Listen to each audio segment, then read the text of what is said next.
Good morning to everyone. Today I am going to take the class 10th standard physics. Previous day I took the topic Newton's first law and force and its types. Today I will teach you about the topic the rotating effect of force. Rotating effect of force அப்படின்னா விசையின் சுழற்சி விளைவுகள் இதை பற்றி தான் நம்ம இங்கே பார்க்குறோம். Very very important topic. இங்கே என்ன எடுத்துக்க போகிறோம் அப்படின்னா see the paragraph. Have you observed the position of the handle in a door? என்ன சொல்கிறாங்க அப்படின்னா நீங்கள் கவனிச்சிருக்கீங்களா கதவு அதனுடைய கைப்பிடி எங்கே பொருத்தப்பட்டுள்ளது? கதவுடைய கைப்பிடி எங்கே பொருத்தப்பட்டுள்ளது?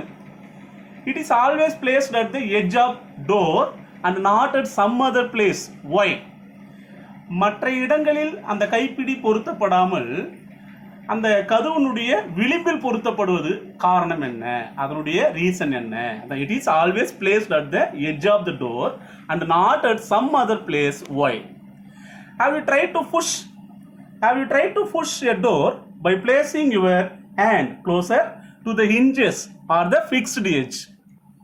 என்ன மீனிங் சொல்றாங்க அப்படின்னா அதாவது விளிம்புகளின் அருகே கைப்பிடியை பிடித்து இழுக்கும் போது தள்ளும் போது கதவை சுலபமாக திறக்க முடிகிறதா மூடுகிறதா அல்லது hinges R the fixed edge அப்படின்னா என்ன அப்படின்னு பார்த்தோம்னா கதவுனுடைய கீழ் அப்படின்னு சொல்லுவாங்க. hinges மீன்ஸ் கீழ், புரியுதுங்களா? இணைப்பு பகுதி, இணைப்பு அச்சுன்னு சொல்லலாம். அந்த இடத்துல நம்ம பிடித்து தள்ளும் போது கதவு சுலபமாக திறக்கிறதா மூடுகிறதா? What do you observe? So this paragraph is understanding questions. இங்கே என்ன சொல்கிறாங்க அப்படின்னா இந்த டயக்ராம் கவனிங்க. see the diagram. ஒரு டோர் இருக்கு. அந்த டோர் நான் இப்படி டயக்ராம் போடுற பார்த்தீங்களா, இது டோரு, ஓகேங்களா? இந்த டோரில் இந்த இடத்துல ஒரு கீல் வச்சுருப்பாங்க, இந்த இடத்துல ஒரு கீல் வச்சுருப்பாங்க. இணைப்பு அச்சு அப்படின்னு அர்த்தம், கீழ்னா, ஓகேங்களா? இங்கே என்ன இருக்கும் அப்படின்னு பார்த்தோம்னா கைப்பிடி, அதாவது தாழ்பால் அப்படின்னு சொல்லலாம், ஓகேங்களா? ஸோ இந்த இணைப்பு அச்சின் வழியில் ரெண்டு கீல் வச்சுருக்காங்க. That is called as hinges அப்படின்னு சொல்லலாம். hinges, ஓகேங்களா? அப்படின்னா இணைப்பு அச்சு. இப்போ இந்த இடத்துல நாம கை வைத்து தள்ளும் போதோ அல்லது இழுக்கும் போதோ அந்த கதவு சுலபமாக திறக்கப்படுகிறதா அல்லது மூடப்படுகிறதா? அப்படி இல்லைன்னா இந்த இடத்துல கைப்பிடியை நம்ம அந்த விளிம்புக்கு பக்கத்தில் கைப்பிடி வச்சிருப்பாங்க, அதை எடுத்து தள்ளும் போதோ அல்லது இழுக்கும் போதோ கதவு சுலபமாக திறக்கப்படுகிறதா அல்லது மூடப்படுகிறதா? So what do you observe அப்படின்னு கேட்டிருக்காங்க, ஓகேங்களா? இதுக்கு ரொம்ப ஈஸியான ஒரு ஆன்சர் கொடுத்துருக்காங்க. The door can be easily opened or closed when you apply the force at a point far away from the fixed edge. என்ன சொல்றாங்க? What is the mean? கதவு மிக சுலபமாக திறக்கப்படுவதும் மூடப்படுவதும் எங்க அப்படின்னு பார்த்தோம்னா you apply the force at a point. அதாவது என்ன அப்படின்னு பார்த்தோம்னா நாம விளிம்புக்கு அருகில் இருக்கும்போது, விளிம்பில் இருக்கக்கூடிய அந்த கைப்பிடியை பிடித்து இழுக்கும் போதோ அல்லது தள்ளும் போதோ தான் நாம் சுலபமாக கதவை திறக்கிறோம் அல்லது மூடுகிறோம். What is the reason? The point is far away from the fixed edge. The point is far away from the fixed edge. இந்த கைப்பிடிக்கும் தாழ்பால் இருக்கக்கூடிய இந்த கைப்பிடிக்கும் ஃபிக்ஸ்டு எட்ஜ் மீன்ஸ் என்னன்னா இதுதான் ஃபிக்ஸ்டு எட்ஜ், hinges, கீழ். இந்த கீழுக்கும் இடையில இருக்கக்கூடிய டிஸ்டன்ஸு ரொம்ப அதிகம். அதான் far away from the fixed edge தான் fixed edge, ஓகேங்களா? ஸோ கைப்பிடியை பிடித்து தள்ளும் போதோ அல்லது இழுக்கும் போதோ மட்டும்தான் கதவு சுலபமாக திறக்கப்படுகிறது. Next one. In this case, the effect of the force you apply is to turn the door about the fixed edge. What is the mean? கிளியரா புரிஞ்சுங்க. அதாவது என்ன சொல்றாங்க அப்படின்னா இங்க இருக்கக்கூடிய அந்த ஃபிக்ஸ்டு எட்ஜ் இணைப்பு அச்சின் வழியில நாம கதவுனுடைய விளிம்புல கைப்பிடியை பிடித்து தள்ளும் போது அங்க ஒரு சுழற்று விளைவு ஏற்படுகிறது. That is axis of rotation. என்ன சொல்லாத? ஆக்சிஸ் ஆஃப் ரொட்டேஷன் அப்படின்னு அதுக்கு பேர், ஆக்சிஸ் ஆஃப் ரொட்டேஷன், ஓகேங்களா? ஸோ அதை சொல்றாங்க. In this case the effect of the force you apply is to turn the door about the fixed edge. இந்த fixed edge தான் இணைப்பு அச்சு. இந்த இணைப்பு அச்சிலிருந்து நாம் கதவுனுடைய கைப்பிடியை பிடித்து தள்ளும் போது அது சுலபமாக சுழல்கிறது. இந்த அச்சை மையப்படுத்தி சுலபமாக சுழல்கிறது. This turning effect of the applied force is more. என்ன சொல்றாங்க? இந்த ஒரு சுழற்று விளைவு விசையை கொடுக்கும் போது அதிகமா இருக்குது. யாராருக்கு இடையில நம்ம விசையை கொடுக்கணும் அப்படின்னா when the distance between the fixed edge, நல்லா கவனிங்க, fixed edge means இதுதான் fixed edge, hinges அப்படின்னு சொல்றோம். ஓகேங்களா? the distance between the fixed edge and the point of application of force is more. அதாவது இந்த ஒரு ஃபிக்ஸ்டு எட்ஜுக்கும் இங்க இருக்கக்கூடிய இது என்ன சார் அப்படின்னு பார்த்தா ஃபோர்ஸ் கொடுக்குற இடம் கைப்பிடி, அந்த கைப்பிடி இருக்கக்கூடிய அந்த இடத்துக்கும் டிஸ்டன்ஸ் அதிகமா இருக்கிறதுனால அது சுலபமாக சுழற்று விளைவை ஏற்படுத்துகிறது. This is the third paragraph. Okay. Next one, what is the axis of rotation? Axis of rotation அப்படின்னா என்ன அப்படின்னு பார்த்தா சுழல் அச்சு. The meaning is axis of rotation. The axis of the fixed edge about which the door is rotated is called axis of rotation. புரியுதுங்களா? அதாவது ஒரு door இருக்குன்னா இங்க இருக்கக்கூடிய இணைப்பு அச்சை கொண்டு சுழல்கிறது. கைப்பிடியை பிடித்து நாம் திறக்கும் போதோ அல்லது மூடும் போதோ இணைப்பு அச்சை பற்றி அது சுழல்கிறது. The axis of the fixed edge about which the door is rotated is called axis of rotation. இதான் சுழல் அச்சு அப்படின்னு சொல்றோம். ஓகேங்களா? சுழல்கின்ற அச்சு, அச்சை பற்றி சுழல்வது. இப்போ என்ன செய்ய போறோம்னா ஒரு ராடு எடுத்துக்கலாம், ஒரு தண்டு, இரும்பு தண்டா இருக்கலாம், ஏதாவது ஒரு தண்டு எடுத்துக்கலாம். அந்த ராடை நான் என்ன பண்றேன்னா ஒரு இடத்துல ஒரு நிலையான புள்ளியில பொருத்திடுறேன். இது பேர் என்னன்னா பாயிண்ட். ஓகேங்களா? இந்த ராடுனுடைய மற்றொரு இடத்துல நான் என்னுடைய கையை வச்சுட்டு ஒரு ஃபோர்ஸ் கொடுக்குறேன். இந்த இடத்துல ஒரு ஃபோர்ஸ் கொடுக்குறேன். அப்போ என்ன ஆகும்னு கேட்டால் இதை இப்படி மூவ் பண்ணலாம், இல்லைன்னா இப்படி மூவ் பண்ணிட்டு வரலாம். இது வந்து ஃபிக்ஸ் பண்ணிட்டேன் நான். ஓகேங்களா? இதை தரையிலையோ இல்லை வேற எங்கேயாவது ஒரு இடத்துல சுவரில் கூட பொருத்திக்கலாம். அந்த இடத்துல பொருத்திட்டு இந்த ராடை நான் ஒன் சைடு மட்டும் ஃபோர்ஸ் கொடுத்து ரொட்டேட் பண்ண போகிறேன். See the board. Fix one end of a rod to the floor or wall and apply a force at the other end tangentially. ஒரு புள்ளியில ராடை நான் பொருத்திடுறேன். அதாவது தரையிலையோ இல்ல சுவர்லையோ ஒரு ராடை எடுத்துன்னு வந்து ஒரு பாயிண்ட்ல நான் பொருத்திடுறேன். இன்னொரு புள்ளியை நான் என்ன பண்றேன்னா இன்னொரு புள்ளியில நான் ஒரு விசையை கொடுக்குறேன். புரியுதுங்களா? இந்த நிலையான புள்ளியிலிருந்து தொடுகோட்டின் வழியில, தொடுகோட்டின்னா டேஞ்சென்சியலி அப்படின்னு சொல்றாங்க. End of the tangentially the applied force அப்படின்னு சொல்றாங்க. அப்ப இந்த இடத்துல ஃபோர்ஸை நான் கொடுக்குறேன். அப்ப என்ன ஆகும்? இப்படி ரொட்டேட் ஆகும், இப்படியே ரொட்டேட் ஆகும். நம்ம சுத்தரத்தை வச்சுட்டு இப்படி இப்படி ரொட்டேட் பண்ணலாம். அப்படி ரொட்டேட் பண்ணும்போது இங்க இருக்கக்கூடிய அந்த புள்ளிய the rod will be turned about the fixed point. இந்த நிலையான புள்ளியை பற்றி அந்த ராடு ரொட்டேஷன் ஆகுதான், சுத்துதான், அப்படியே சுழல்தான், டர்ன் ஆகுதான். Is called as point of rotation. அது என்ன சொல்றாங்கன்னா பாயிண்ட் ஆஃப் ரொட்டேஷன் அப்படின்னு சொல்றாங்க. அப்படின்னு என்ன? சுழல் புள்ளி. ஆக்சிஸ் ஆஃப் ரொட்டேஷன் அப்படின்னா சுழல் அச்சு, பாயிண்ட் ஆஃப் ரொட்டேஷன்னா சுழல் புள்ளி. ஒரு நிலையான புள்ளியை பற்றி ஒரு தண்டு, ஒரு ராடு ரொட்டேட் ஆகுது, டேன் ஆகுதுன்னா அப்ப அந்த புள்ளிக்கு பாயிண்ட் ஆஃப் ரொட்டேஷன் அப்படின்னு பேர். ஓகேங்களா? Do you understand students? Next topic, the moment of the force. Moment அப்படின்னா திருப்புத்திறன் அப்படின்னு பேர். இப்போ நம்ம பார்த்தோம்ல, ஒரு சைடு நம்ம பொருத்திட்டோம், இன்னொரு சைடு ஃபோர்ஸ் கொடுத்தா அப்படி போகுது, இப்படி போகுது. இதை இங்க டீப்பா கொடுத்துருக்காங்க. மொமெண்ட் ஆஃப் த ஃபோர்ஸ், விசையின் திருப்புத்திறன் அப்படின்னு தமிழ்ல பேர். ஓகேங்களா? இதுல நம்ம என்ன சொல்ல போறோம் அப்படின்னா நல்லா கவனிங்க, listen carefully. The rotating or turning effect. The rotating or turning effect of a force about a fixed point or fixed axis. ஒரு பொருளை ஒரு நிலையான புள்ளியிலையோ இல்ல இணை அச்சு, அதான் ஃபிக்ஸ்டு அச்சு, ஆக்சிஸ் அப்படின்னு சொல்லலாம். ஸோ ஒரு புள்ளியிலோ அல்லது ஒரு அச்சின் வழியிலையோ ஒரு பொருளை நம்ம சுழற்ற செய்யக்கூடிய அந்த விளைவை, அதான் the rotating or turning effect of a force about a fixed point or fixed axis is called moment of the force. புரியுதுங்களா? ஒரு விசையினுடைய திருப்புத்திறன் என்பது என்ன அப்படின்னா ஒரு பொருள் மேல ஒரு பொருளை ஒரு புள்ளியிலையோ அல்லது ஒரு அச்சின் வழியிலையோ விசையை கொடுத்து அதை திருப்ப செய்வது, சுழற்ற செய்வதை தான் மொமெண்ட் ஆஃப் த ஃபோர்ஸ் சொல்றோம்.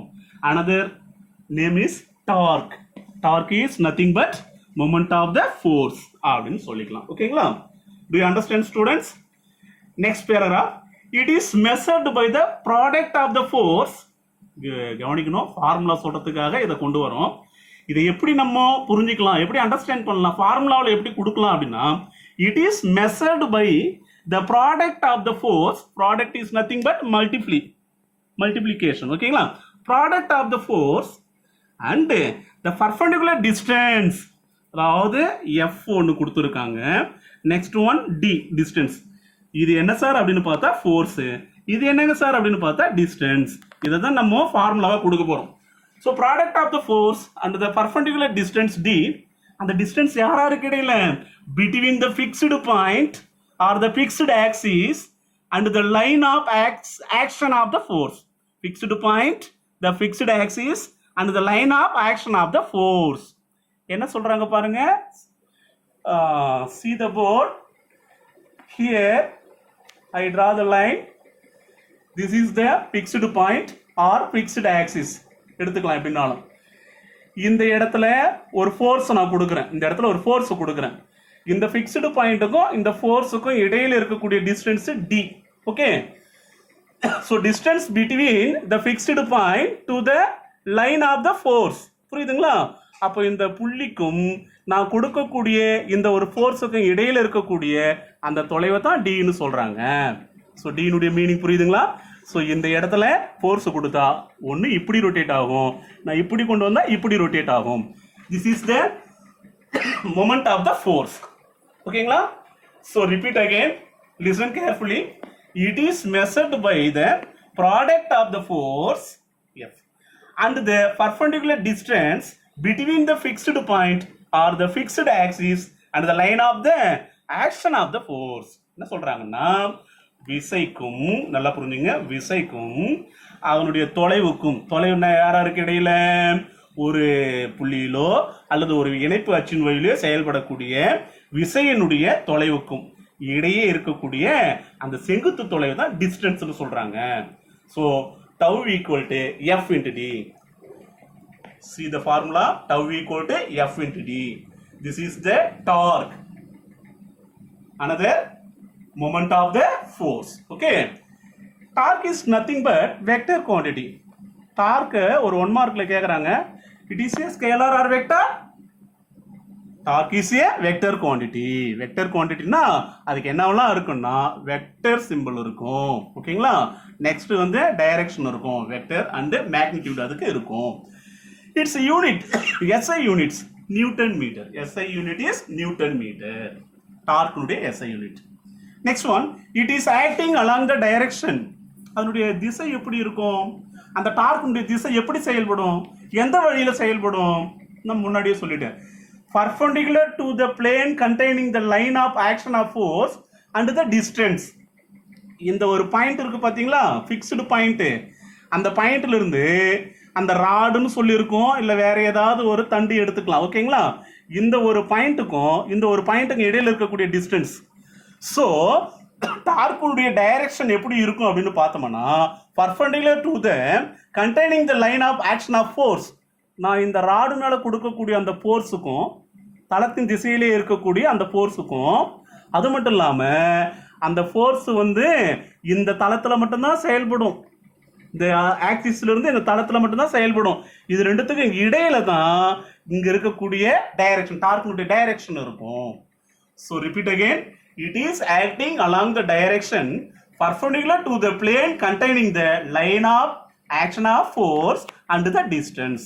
எஃப்க்கும் டிக்கும் இடையில இருக்கக்கூடிய ஒரு செங்குத்து தொலைவுல தான் டைரக்ஷன் இருக்கும், டார்க்குடைய டைரக்ஷன் இருக்கும். Did you understand students? Next topic, couple. Couple means இரட்டை, pair அப்படின்னு சொல்லலாம். What is the pair of couple? Couple னா என்ன? So ஒரு 2 mark question. This is the very important 2 mark. Two equal and unlike parallel forces. Tamil medium புக்ல சிம்பிளா கொடுத்துருப்பாங்க, English medium புக்ல அன்லைக் பேரலல், இதை வெறும் பேரலல் ஃபோர்ஸஸ்னு தமிழ் மீடியம் புக்ல கொடுத்துருப்பாங்க. ஓகேங்களா? இணையற்று, இணை விசைகள் அப்படின்னு கொடுத்துருப்போம். Two equal and unlike parallel forces applied simultaneously at two distance points constitute a couple. என்ன சொல்றாங்க? இரண்டு சமமான மாறுபட்ட இணை விசைகள், இரண்டு சமமான மாறுபட்ட இணை விசைகள் ஒரே நேரத்தில், அது அப்ளைடு சிமில்டேனியஸ்லி, ஒரே நேரத்தில் ஒரே புள்ளியின் வழியில வெவ்வேறு திசையில. இப்போ இதுக்கு ஒரு டயக்ராம் போடுறோம் பாருங்க. லிசன், இன் திஸ் பார்ட் ஒரு டயக்ராம் இருக்கு. இந்த டயக்ராம்ல ஒரு ராடு போல கொடுத்துருங்க. இங்க ஒரு ஃபோர்ஸ் அப்ளை பண்றேன், இது ஒரு டைரக்ஷன். இங்க ஒரு ஃபோர்ஸ் கொடுக்குறேன், இது ஒரு டைரக்ஷன். இந்த டைரக்ஷன் வந்து அப்ல இருக்கு, இந்த டைரக்ஷன் டவுன்வார்ட்ஸ்ல இருக்கு. ஓகேங்களா? இந்த இடத்துல நான் கொடுக்கிறது two equal and unlike parallel forces. Two equal and unlike parallel forces ஒரே நேரத்தில் கொடுக்குறேன், எதிரெதிர் திசையில கொடுக்குறேன், ஆப்போசிட் டைரக்ஷன்ல கொடுக்குறேன். அதான் என்ன சொல்றாங்க? டூ டிஸ்டிங்க்ட் பாயிண்ட்ஸ் கான்ஸ்டிடியூட் எ கப்புள். எதிரெதிர் திசையில கொடுக்கக்கூடிய அந்த இரண்டு விசைகளை தான் நம்ம கப்புள் அப்படின்னு சொல்றோம். Once again repeat. Two equal and unlike parallel forces applied simultaneously at two distinct points constitute a couple. This is the answer, the couple. Two forces, next point. Two forces does not coincide. அந்த இரண்டு ஃபோர்ஸும் நல்லா புரிஞ்சுங்க, ஒரே நேர்கோட்டில் ஒரே இடத்துல சந்திக்கல. இது வேற ஒரு திசையில் இருக்கு, இது வேற ஒரு திசையில் இருக்கு. அப்போ ஒரே நேர்கோட்டின் வழியில அது வரல. அப்போ என்ன சொல்றாங்க? See the points. Two forces does not coincide. ஒன்றாக இணைவதில்லை, ஒன்றிணைவதில்லை, ஒரே மாதிரியாக இருப்பதில்லை. coincide. ஓகேங்களா? It does not produce any translatory motion. Since the result is zero. இதனுடைய தொகுபயன் விசை, அதாவது ஆப்போசிட் டைரக்ஷன்ல அந்த இரண்டு விசைகளும் செயல்படுறதுனால இதனுடைய ஆன்சர் வந்து ஜீரோன்னு வரும். இது ஒரு பிளஸ், இது ஒரு மைனஸ் வச்சுக்கலாமே. அப்போ பிளஸ் மைனஸ் நம்ம ஆட் பண்ணும்போது ஜீரோ வரும்ல. ஆப்போசிட் டைரக்ஷன்ல ஈக்குவல் ஃபோர்ஸ் ஆக்ட் ஆகும்போது நமக்கு ஜீரோ வரும், ரிசல்டன்ட் ஃபோர்ஸ். அப்போ ரிசல்டன்ட் ஃபோர்ஸ் ஜீரோவா இருக்கும்போது டிரான்ஸ்லேரி மோஷன் வந்து அங்க கிடையாது. நேர்கோட்டு இயக்கம், டிரான்ஸ்லேரி மோஷன் இஸ் நேரா செல்லக்கூடிய ஒரு இயக்கம் அங்கு கிடையாது. ஏன்னா நம்ம பார்க்கறது கப்புள், ஒரு திருப்பு விசையை பார்க்கிறோம். ஸோ நல்லா புரிஞ்சுங்க. A couple result in causes the rotation of the body. அப்போ டிரான்ஸ்லேரி மோஷன்னா நேர்கோட்டு இயக்கம், இப்படியே போறது, ஸ்ட்ரைட் லைன்ல போறது. பட் இந்த இடத்துல ரிசல்டன்ட் வந்து ஜீரோவா இருக்கிறதுனால, டூ ஆப்போசிட் டைரக்ஷன் ஃபோர்ஸ் இருக்கிறதுனால couple result in causes the rotation of the body. அந்த பொருளானது சுற்றும், ஓகேங்களா, திரும்பும், திருப்பு விசையை உருவாக்கும். So rotating effect of a couple is known as moment of a couple. அதாவது திருப்பு விசையை ஏற்படுத்தக்கூடிய இரட்டை, அதான் rotating effect of a couple. ஒரு திருப்பு விளைவை ஏற்படுத்தக்கூடிய அந்த இரட்டையை called as moment of couple, இரட்டையின் திருப்பு திறன் அப்படின்னு சொல்லலாம். இதே ஒரு 2 மார்க்ல சிம்பிளா கேட்டாங்கன்னா எடுத்து எழுதலாம். For example, turning a tap. Tap means ஒரு குழாய், குழாயானது திருப்புவதன் மூலம் குழாயினுடைய சுழற்சியை கப்புளுக்கு ஒரு எடுத்துக்காட்டா சொல்லலாம். விண்டிங் ஆர் அன்விண்டிங் ஏ ஸ்க்ரூ. ஸ்க்ரூவை டைட் பண்ணும் போதும் லூஸ் பண்ணும் போதும் ஒரு திருகு, அந்த திருகுனுடைய சுழற்சியை கப்புளுக்கு எடுத்துக்காட்டா சொல்லலாம். ஸ்பின்னிங் அப் ஏ டாப். டேப்னா குழாய், இந்த டாப்னா பம்பரம். ஒரு பம்பரத்தினுடைய சுழற்சியை கூட நம்ம கப்புள் அப்படின்னு சொல்லிக்கலாம். Some of the examples are couple. Okay, dear students, understand? Next topic, the moment of couple. Topic is moment of couple. So இங்க சொன்னல அதே டாபிக்கை கொஞ்சம் 2 மார்க்ல கேட்கும்போது எப்படி ஆன்சர் பண்றோம், 2 மார்க்ல தனியா கேட்டாங்கன்னா கப்புள்னுடைய ஆன்சர் இங்க, மொமெண்ட் ஆஃப் கப்புள்னா அதுக்கான ஆன்சர் இந்த இடத்துல எடுத்துக்கலாம். ஸோ ஃபார்முலாவோட இது வரைக்கும் எடுத்து சொல்லணும் நம்ம. ஓகேங்களா? See the board, listen carefully. Moment of a couple is measured by the, நல்லா புரிஞ்சுக்குமா, அதாவது விசையின் திருப்புத்திறன், விசையின் திருப்புத்திறன் இதான் மொமெண்ட் ஆஃப் ஏ கப்புள். இரட்டையின் திருப்புத்திறன் அப்படின்னு சொல்லலாம். இரட்டையின் திருப்புத்திறன் is measured by the product of any one of the force. நல்லா புரிஞ்சுங்களேன். அதாவது எம்ன்றது moment, the moment of a couple. Product of the any one of the ஃபோர்ஸ்னா எஃப். அண்ட் நல்லா கவனிங்க, the perpendicular distance between the line of action of the two forces, that is S. s is nothing but இந்த இடத்துல டிஸ்டன்ஸுக்கான சிம்பிளா எடுத்துக்கலாம். ஓகேங்களா? So the moment of couple is measured by the product of any one of the forces and the perpendicular distance between the line of action of two forces. அதாவது two equal and opposite directionல ரெண்டு force இருக்குல்ல, அந்த ரெண்டு ஃபோர்ஸுடைய வேல்யூல ஒன்று எடுத்துக்கலாம், அது F. அதுக்கப்புறம் அந்த ரெண்டு ஃபோர்ஸ் இருக்கக்கூடிய டிஸ்டன்ஸ், அந்த தொலைவை S எடுத்துக்கலாம். இது ரெண்டுத்துக்கும் இடையில இருக்கக்கூடிய பெருக்கு தொகையை தான் மொமெண்ட் ஆஃப் ஏ கப்புள்னு சொல்றோம். Dear students, next point. The turning effect of a couple is measured by the magnitude of its moment. அதாவது என்ன சொல்றாங்க அப்படின்னா, சுழற்று விளைவு இரட்டையினுடைய சுழற்று விளைவை நாம் இங்கு திருப்பு திறன் என்றும் கூறலாம். அதான் இங்க சொல்றாங்க. So formula moment of couple equal to force into perpendicular distance between the line of action of forces. அதாவது விசைக்கும் தொலைவுக்கும் இடையே உள்ள அந்த பெருக்கு தொகையை தான் மொமெண்ட் ஆஃப் கப்புள்னு சொல்றோம். ஸோ சிம்பிள்ல பாருங்க, m equal to f into s. Next one, its unit is Newton meter. This is the SI unit. Its unit is Newton meter. In CGS unit, பழங்காலத்து யூனிட் எப்படி சொல்லலாம்? Dan centimetre. ஸோ இது வரைக்கும் நீங்க answer சொல்லணும். 3 மார்க்ல கேட்கறதுக்கும் chance இருக்கு. Next one, by convention. What is the convention? What is the apply by convention? மரபு குறியீடு எப்படி எடுத்துக்கலாம்? பொருள்கள் வந்து சுழலும் போது எது நேர்குறி எது எதிர்குறின்னு எடுத்துக்கலாம்.